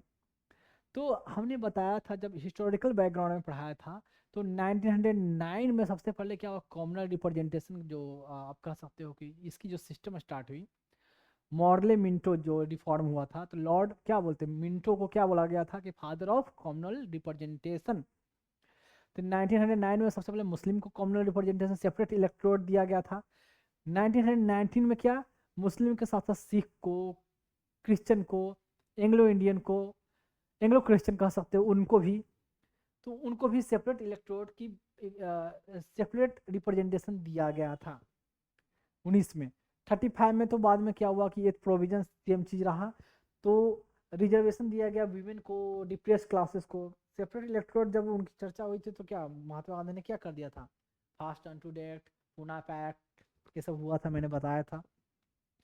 तो वो कह रहे हैं कि जो पहले हमारी जो कॉमनल रिप्रेजेंटेशन जो था उसको हमने बाद में ख़त्म कर दिया, मतलब हमारी कॉन्स्टिट्यूशन वाली बना 1950 में जब कॉन्स्टिट्यूशन हमने ड्राफ्ट किया तो उसमें इस प्रोविज़न को हमने ख़त्म कर दिया। एंड लेकिन हमने सीट रिजर्व, जैसे कि 1935 में बोला ना कि सीट रिजर्व क्या किया गया था शेड्यूल कास्ट के लिए, तो ऐसे अभी क्या है कि एटलीस्ट कम से कम हमने शेड्यूल SC एंड ST को, schedule caste and schedule type के लिए सीट रिजर्व रखी है। मैं बता दूं अभी मुस्लिम के लिए, सिख के लिए, क्रिश्चियन के लिए सीट रिजर्व नहीं है, और रिजर्वेशन भी उनको नहीं दिया गया है, मुस्लिम को, सिख को, लेकिन रिजर्वेशन है शेड्यूल कास्ट को, शेड्यूल टाइप को, OBC को कह सकते हो। बाकी 10% तो आपको पहले भी बताया था मैंने, इकोनॉमिकली वीकर सेक्शन। लेकिन कहीं ना कहीं रिलीजन के बेस पर कोई रिजर्वेशन या कोई कॉमनल रिप्रेजेंटेशन ऐसा नहीं दिया गया है। तो ये कहने का मतलब इतना दूर का ये हुआ, ठीक है। तो अब देखें इतना तक हुआ, ये हुआ सेकुलर फीचर हमारे कॉन्स्टिट्यूशन में, ऐसे ऐसे कुछ आर्टिकल के जरिए कहीं ना कहीं हमने सेकुलरिज्म इस्टेब्लिश करने की कोशिश की है। तो ये दिखाता है कि हमारा कॉन्स्टिट्यूशन जो है कैसे सेकुलर है। इन प्रोविजन को आप मेंशन करके आप बता सकते हो कि देखिए हमारे कॉन्स्टिट्यूशन में आर्टिकल में ये सब बातें की गई है, और हर जगह कहीं ना कहीं ये है रिलीजन के बेसिस पर किसी को प्रेफरेंस, प्रिविलेज नहीं दिया गया है। तो हमारा कॉन्स्टिट्यूशन, इंडिया एक सेकुलर कंट्री कैसे है, तो एक्सप्लेन करें अगर दिया जाए तो ये सब आर्टिकल को रेफरेंस देकर आप मेंशन कर सकते हो, ठीक है। अब देखें, अब ये आर्टिकल मैंने शुरू में भी बताया था कि 12 से लेकर कम से कम 51 तक आपको लाइन बाय लाइन आपको पता रहना चाहिए एग्जैक्ट निचोड़ क्या है, कहने का मतलब जब आंसर राइटिंग लिखोगे तो एटलीस्ट कम से कम सारे आर्टिकल के बारे में देखो, इनका रेफरेंस देकर आपको लिखोगे तभी तो आपके आंसर में खूबसूरती झलकेगी। तो एग्जामिनर के लिए लगेगा कि हाँ नॉलेज है बच्चे को, इसलिए इतना आर्टिकल को मैंने कम से कम बोला है, आपके लफ्जों पर होना चाहिए कि कहना क्या चाहता था, इसमें क्या मेंशन है। एग्जैक्ट वर्डिंग मैंने पहले ही बोला, वर्डिंग पता हो या ना पता हो एकदम बिल्कुल लिखने वाले सेम वर्डिंग, पर हाँ इसका प्रोविजन क्या है, एटलीस्ट क्या कहना चाहता है ये आर्टिकल, इतना आपको पता रहना चाहिए, और उसको कोट करोगे आप आंसर राइटिंग में। तो क्यों इतना मैं बोल रहा हूँ, क्वेश्चन दिखा दूंगा मैं आपको, नहीं तो आपको लगेगा कि ऐसे ही बोल रहे हैं। ऐसे तो मैं कोई भी लाइन मैं बता दूं, ऐसे फालतू मैं नहीं बोलता, कुछ ना कुछ उसका मतलब है तो ही मैं बोलता हूँ, अदरवाइज ऐसे लंबी चौड़ी इधर उधर की कहानियाँ, कुछ बता भी रहा हूँ तो कुछ ना कुछ इससे रिलेटेड है तो ही मैं बोलता हूँ, इससे या आपसे पार्टी बात। खैर, तो अब कुछ नोट में कुछ इंपॉर्टेंट बातें हैं, थोड़ा थोड़ा देख लिया जाए। देखें, ओहो, कहते हैं कि India permit personal laws of different religious community, India में है personal law of different religious community का, जो मैंने शुरू से बताया है।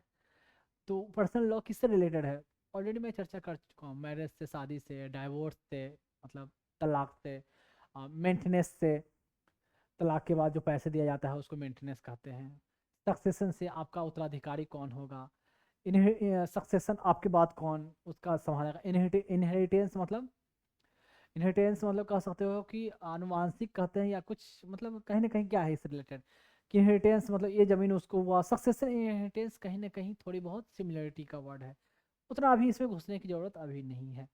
सक्सेशन हुआ, इनहेरिटेंस हुआ, एडॉप्शन हुआ, इससे रिलेटेड जो डिफरेंट डिफरेंट रिलीजन के अपने अपने कानून हैं।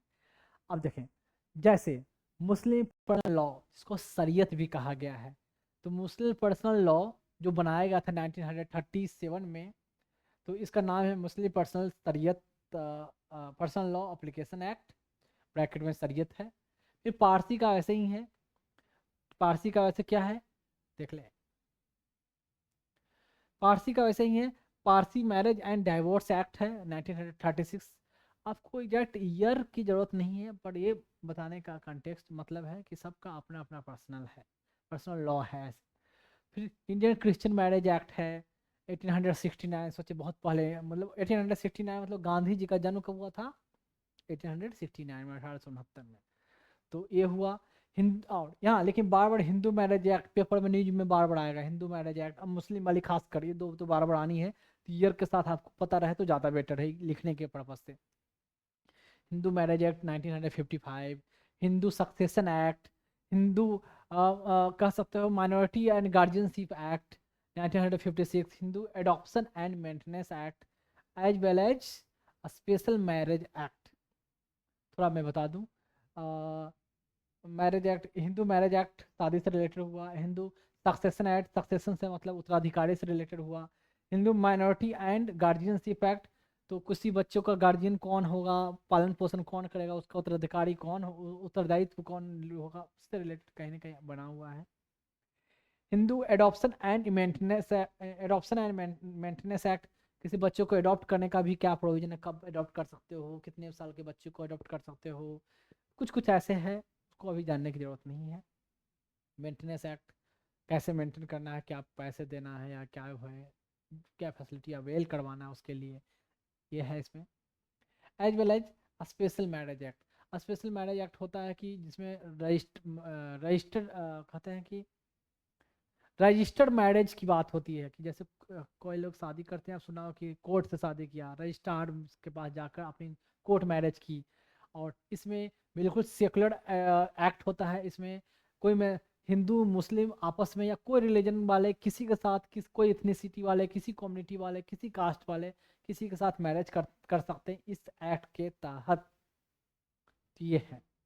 अब मुस्लिम एक्ट में देखा जाए तो एक मुस्लिम दूसरे से अगर किसी से शादी करता है, करना चाहता है, तभी उनकी शादी को माना जाए कि लीगल है पर्सनल लॉ के मुताबिक, अनटिल अनलेस वो खुद लड़की या लड़का हो, दोनों अगर सेम रिलीजन के मुस्लिम ही हैं तो भी वो शादी को वैलिड माना जाएगा इनके पर्सनल लॉ के मुताबिक।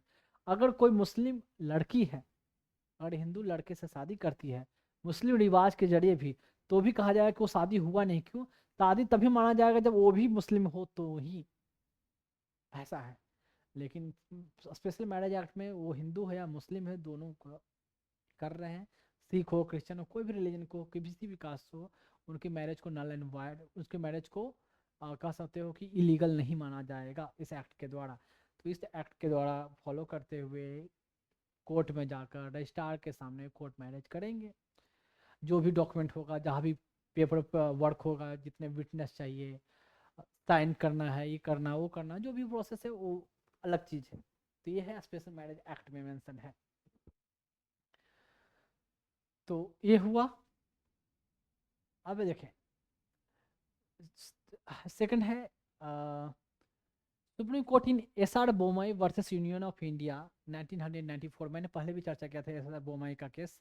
मैंने 1992 बोला था, गलती से 1992 हो गया, 1994 1994 का केस है।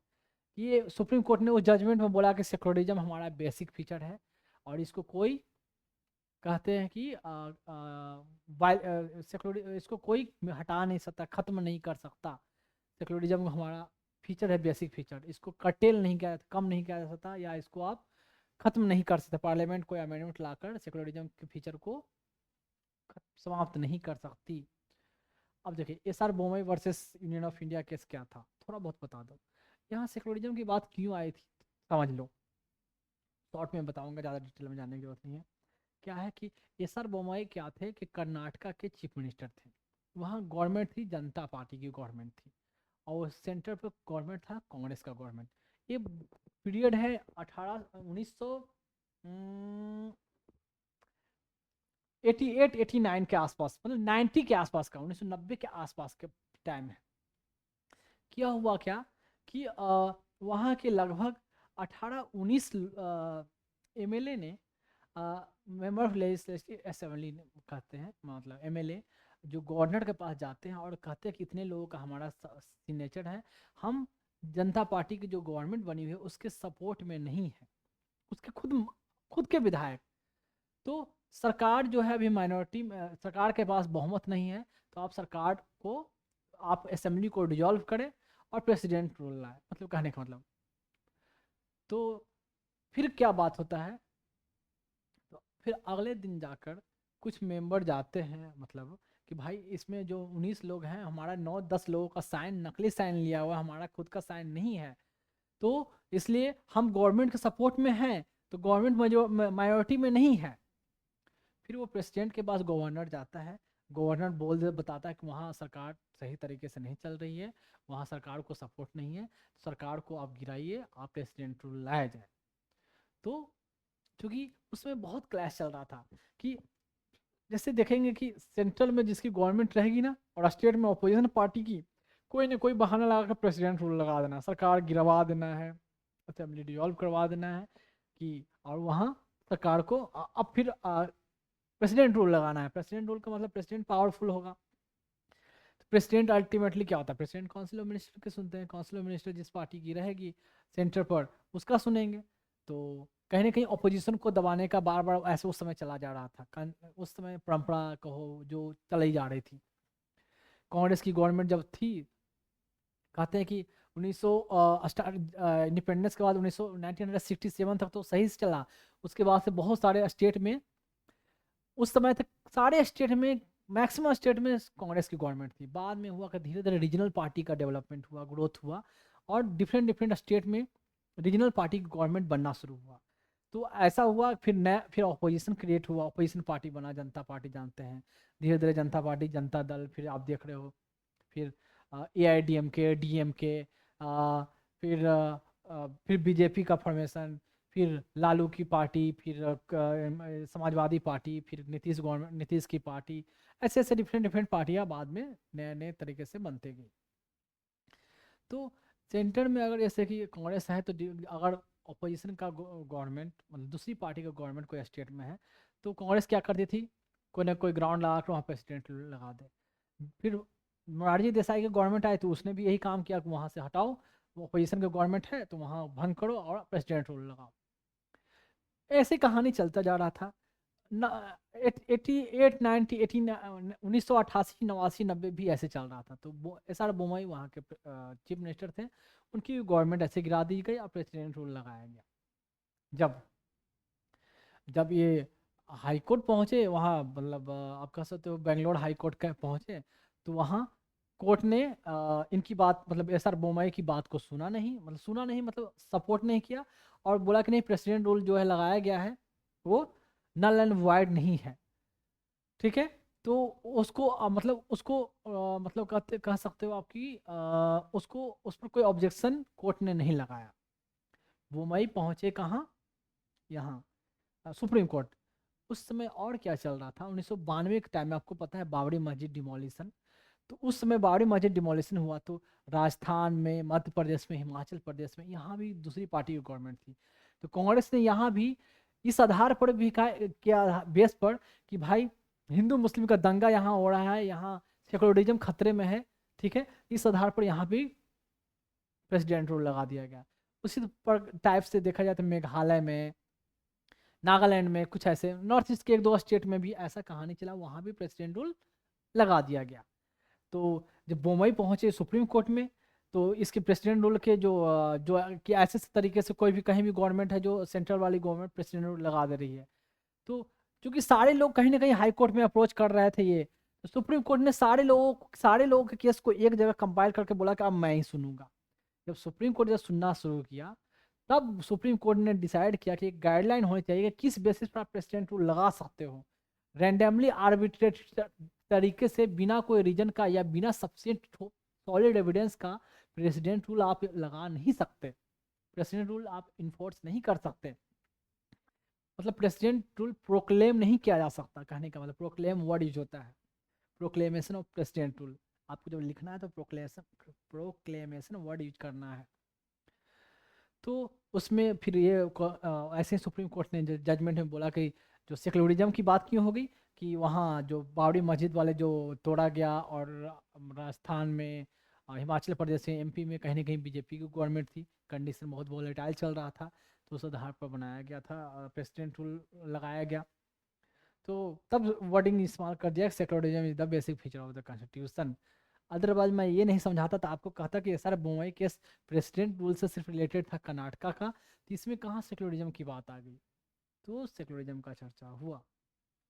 बाकी किस किस केस में प्रेसिडेंट रूल लगाया जाना चाहिए, तो और जब मेजोरिटी नहीं हो तो उसको फ्लोर पर प्रूफ करना होगा, ना कि आपको कैसे कोई इन्फॉर्मेशन दे तो फ्लोर टेस्ट करवाएं, वहाँ मेजोरिटी ना प्रूफ करते हैं तो ही प्रेसिडेंट रूल लगाया जाए, ना प्रूफ नहीं हुआ तो अल्टरनेटिव पार्टी को, गवर्नर है जो एक टाइम देगा कि आप बना सकते हो तो ठीक है, या दो पार्टियों को मिलाकर भी कहा जाए कि आपको मैं अपॉर्चुनिटी देता हूँ कि आप गवर्नमेंट बना सकते हो तो बनाओ।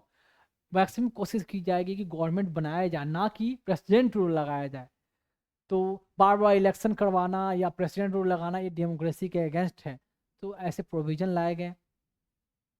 और जब प्रोक्लेमेशन, जब प्रेसिडेंट रूल लगाया जाए तो फिर पार्लियामेंट को, मतलब लोकसभा राज्यसभा को उसको अप्रूव करना है, तभी तो ही प्रेसिडेंट रूल आगे कंटिन्यू होगी। ऐसे ऐसे ऐसे कुछ गाइडलाइन दिए गए। तो ये है, तो ये था एस आर बोमई का केस ऐसे। बाकी मैं प्रेसिडेंट रूल जब पढ़ाऊंगा इमरजेंसी, तो वहाँ तो और डिटेल डिस्कशन होगी ही। यहाँ तक के लिए इतना ही। अब है सी पॉइंट में देखें, जुडिशियरी बैलेंसेस, नीचे कर दूं, judiciary balances secularism and personal law. जैसे सेकुलरिज्म को और पर्सनल लॉ को जुडिशियरी बैलेंस करके रखता है। कैसे? एक तरफ से सेकुलरिज्म की बात कही गई कि किसी रिलीजन को प्रायोरिटी या प्रेफरेंस नहीं दिया जाएगा, और पर्सनल लॉ भी हमारे पास है, सबका अपना अपना।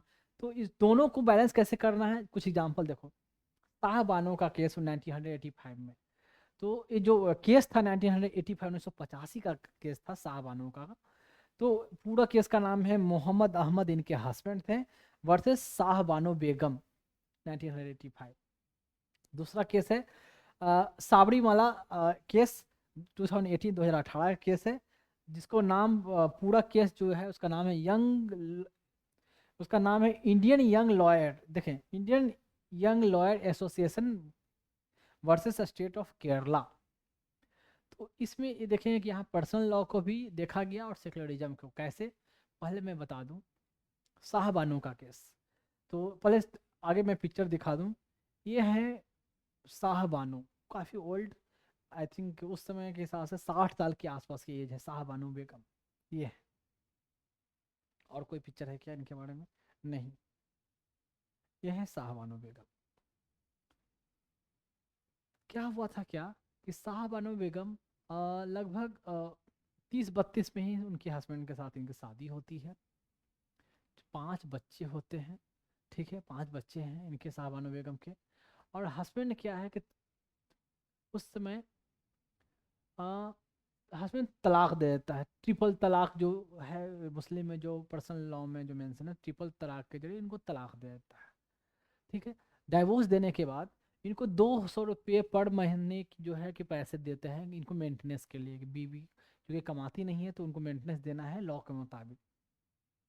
फिर बाद में इनके हस्बैंड क्या है कि फिर शादी कर लेते हैं।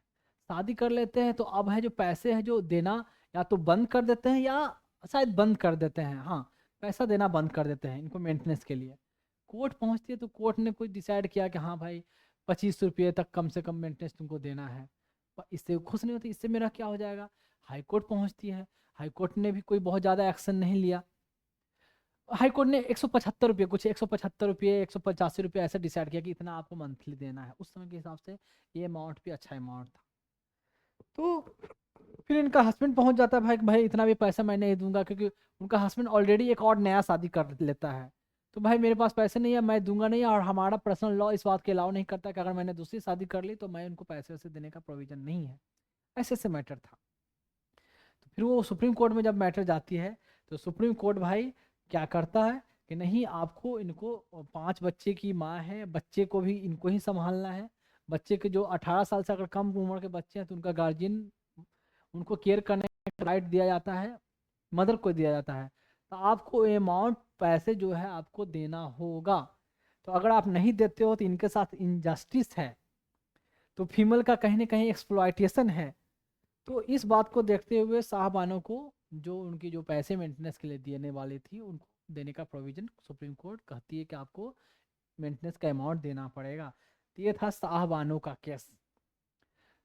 ठीक है, तो पर्सनल लॉ भले क्या कह रहा था, तो कहीं ना कहीं फीमेल को वेलफेयर के लिए, वुमेन को डेवलपमेंट वेलफेयर के लिए जो अगर सुप्रीम कोर्ट को जो स्टेप लेना था, तो बियॉन्ड पर्सनल लॉ के बियॉन्ड जाकर सुप्रीम कोर्ट ने स्टेप लिया। ये है। फिर दूसरा कहते हैं साबरी माला केस।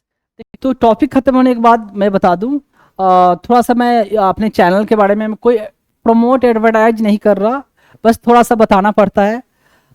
ये हमारे चैनल जो आप यूट्यूब पर जो देख रहे हो उसका तो नाम ऑलरेडी पता चल गया होगा, तभी आप खोल कर देख रहे हो। तो ये यूट्यूब पर चैनल इस नाम से है, और मेरी जहाँ भी लोगो होगी हमारा तिरंगा वो होगा। फेसबुक पे, ट्विटर पे जिसको एक्स बोलते हैं, या यूट्यूब पे या इंस्टाग्राम, वेरीवर। तो इसकी जो आईडी होगी इस नाम से देख सकते हैं, ऐसे इसे सर्च कर सकते हैं। क्या है, @Dr.Vikas IAS। ठीक, एंड नेक्स्ट चलते हैं। और जैसे सब लोग बोलते हैं, या एज यू विश, जैसे फॉलो करो, क्या बोला जाता है, like subscribe and follow, something something like that, तो योर विश। अगर अच्छा लगे तो ही करेंगे, अगर बेनिफिट हो रहा है तो ही करेंगे, कोई कंपलसरी कोई दबाव ऐसा नहीं है। ठीक है, खुद अगर लगा कि हाँ हमने समथिंग डिफरेंट अचीव किया, कुछ मुझे अच्छा मिला, देन ओनली, कोई कंपलसरी नहीं है।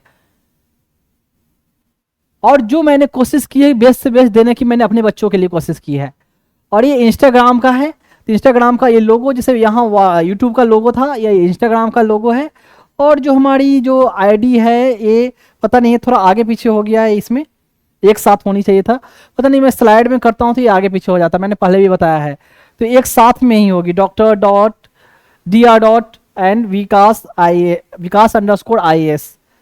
तो ये रहेगा आपका इंस्टाग्राम पर। हालांकि यूट्यूब, इंस्टाग्राम जितने भी हैं सब लिंक किया हुआ है, तो एक से जाकर दूसरी जगह आप जा सकते हो। तो थोड़ा सा इसकी एक जगह कर लेंगे, ये अपन अप डाउन हो गया है। लैपटॉप में तो नॉर्मल दिखता है स्लाइड में, पर इसमें करने के बाद यहाँ ऐसे आ जाता है डिजिटल बोर्ड पे। तो ये चला जाए, ये एक बार कोड भी इंस्टाग्राम में शायद जनरेट होता है, इसलिए ऐसे है। तो बार कोड को स्कैन करके भी चाहे तो वहाँ पहुँच सकते हैं। तो ये वीडियो हर जगह अवेलेबल होगी, कुछ कुछ शॉर्ट जो बोलते हैं छोटे छोटे वीडियो भी डालना, तो वो सब डाला हुआ मिलेगा आपको। तो अगर स्कैन हो जाती है तो वीडियो से तो गुड। इसको थोड़ा मैं और जूम कर दूं। ये रहा इंस्टाग्राम का। अब देखेंगे ये है ट्विटर, जिसको अब एक्स बोलते हैं। पहले ओल्ड ये था ट्विटर एंड अब हो गया है एक्स। तो एक्स में जो हमारी अकाउंट है ऐसे फॉर्मेट जो आपको दिखेगी ऐसे इस तरीके से दिखेगा। और जो जो आईडी जो होता है @dr_vikas_ias, तो इस नाम से आएगा ऐसे। एंड नेक्स्ट है फेसबुक पे। तो फेसबुक पे इस नाम से फेसबुक का लोगो एंड जो चैनल रहेगा उस पर ऐसे आएगी। और आई थिंक सिंपल ये डालने से ही शायद ओपन हो जाए या आपको सामने विजिबल होगा। तो ये आप देख सकते हो, ठीक है। और चलते हैं लास्ट। थोड़ा अजीब सा लगता है बोलने में, पता नहीं। ये है बार कोड। एंड मैंने जो पर्पस बताया किन बच्चों के लिए मैं ये कलेक्ट कर रहा हूँ, मैं एक बात बता दूं कि जिन बच्चों के लिए मैं कलेक्ट कर रहा हूँ ना, वो ऐसा नहीं है कि वो ऑर्फेंज रहेंगे। उनको मैंने अपनाया है तो एज ए उन बच्चों का सिर्फ सिर्फ जैसे मैं बता दूं, कोई अपने बच्चों को पालता है, कोई बाप अपने बच्चों को पालने के लिए मेहनत करता है, ठीक है। तो बस बेसिकली वही है कि मैं उन बच्चों को अपने पालने के लिए मैं ये मेहनत कर रहा हूँ। तो उन बच्चों का सिर्फ मैं बाप ही नहीं हूँ, मैं उन बच्चों का माँ भी हूँ, दोनों हूँ। तो सोचे मुझे उससे कितनी ज़्यादा मेहनत करनी पड़ेगी, ठीक है। कोई मैं एनजीओ, मैं क्लियरली कर दूं कि मैं कोई एनजीओ नहीं चला रहा हूँ। कि एनजीओ अगर चलाऊंगा तो पर्पस तो वही हो गया, बात तो वही होगी कि बच्चे ऑलरेडी तो कोई अनाथालय एनजीओ कोई चला रही है, तो वहां से लाके मैंने फिर से यहाँ अनाथालय में झोंक दिया। तो ये कोई एनजीओ नहीं है, ये मेरे बच्चे होंगे। तो इसलिए उनके लिए मैं लोगों से डोनेशन नहीं मांग रहा हूँ। मैं जिनसे भी मांग रहा हूँ एज फी मांग रहा हूँ, एज गुरु दक्षिणा बोले वो मांग रहा हूँ, ना कि डोनेशन की बात मैंने की है। तो मैं अपने बच्चों के लिए एज बाप की तरह, एज बाप है नहीं, सिर्फ बाप एंड माँ दोनों की तरह मैं उनके लिए मेहनत कर रहा हूँ, ठीक है, उनके नरिशमेंट के लिए। और उनके लिए मैं फंड रेज कर रहा हूँ, पैसे कलेक्ट कर रहा हूँ। तो ये पर्पस है, ना कि है कि डोनेशन मांगना या चंदा मांगना उन बच्चों के लिए, बिल्कुल नहीं। तो ये क्यूआर कोड है, गूगल पे का है, शायद आपको दिख जाए, स्कैन हो जाएगी वीडियो से। नहीं होती है तो फिर कोई बात नहीं, नीचे यूजर कुछ यूपीआई आईडी मैंने ऐसे मेंशन कर दिया है, योर विश। ये है यूपीआई आईडी एंड थोड़ा बड़ा account number and IFSC code. तो मैं बोल दूं यूपीआई आईडी क्या है, विकास VIKSH JIP JIPMER @OK axis. ऐसे मैंने ऐसा बनाया नहीं, अपने आप ऑटोमेटिक ऐसे आ जाता है। एंड अकाउंट नंबर जो मेंशन है 9200100216200810। मुझे भी कोई अपना अकाउंट नंबर याद नहीं था, मैं बता दूं। एंड IFSC कोड वो भी मुझे याद नहीं है, वो भी है UTIB 003494, सॉरी 000 है, UTIB 003494। ये IFSC कोड है। तो पर्पस बता दिया, आपकी विश बता दिया, जो भी हो। बाकी ये यहाँ तक ये, और फिर आगे धीरे धीरे ऐसे नेक्स्ट चैप्टर पर मैं चलते रहूँगा। तो ऑलरेडी मैंने कवर किया है, बताया है। एक बात और, पॉलिटी में आपको ज़्यादा कनेक्शन मिलेगा, एक चैप्टर से का लिंक बहुत से। पर जब मैं इकोनॉमिक्स पढ़ाऊंगा ना, उसमें रिलेटिवली थोड़ा कम लिंकिंग रहेगा। पर जहां लिंक रहेगा मैं थोड़ा थोड़ा इंट्रोडक्शन देकर चला आगे बढ़ूंगा। पर पॉलिटी में बहुत ज़्यादा लिंक है, तो एक चैप्टर के साथ बहुत सारे मल्टीपल चैप्टर कवर हो जाते हैं, ठीक है, क्लियर। तो डरना नहीं है, धीरे धीरे सब चीज़ हो जाता है, शांति से ध्यान से पढ़ना है। और मैंने ऐसे पढ़ाया है कि यहाँ तक कि बच्चा तक मैंने ऐसे पढ़ा है कि अगर 10th क्लास का बच्चा हो, अगर वो टाइम दे, ध्यान से देखे, आराम से फोकस करे, तो वो आसानी से समझ सकता है, ठीक है। तो आपको इसमें आपको सिर्फ इंटेलिजेंट की जरूरत नहीं है, साथ में आपको इसके लिए क्या है, पेशेंस की जरूरत है कि आप ध्यान से सुनो, बैठो, पढ़ो, तो ही आप समझ सकते हो, ठीक है। तो मैंने हर पहलू को जो मैंने बताया है कि हर एस्पेक्ट को मैंने कवर की है। तो यहाँ तक इतना, बाकी बहुत सारी डिटेल बाकी जब बीच बीच में तो आते ही रहता है, तो आगे मैं बताते रहूँगा, या अभी जो बताते रहूँगा ऑलरेडी कवर हो चुका है। मैं बता चुका हूँ पहले भी कि ऑफलाइन ऑलरेडी मैंने ऑलमोस्ट खत्म कर दी है, पर ऑनलाइन जो कंटेंट है वो अब आपको अवेलेबल हो रहा है ऑनलाइन के फॉर्म में, क्लियर है। तो अभी तो पॉलिटी वाली मिलेगी आपको, बाद में उसके बाद आपको इकोनॉमिक्स की क्लासेस मिलेगी आपको ऑनलाइन फॉर्म में।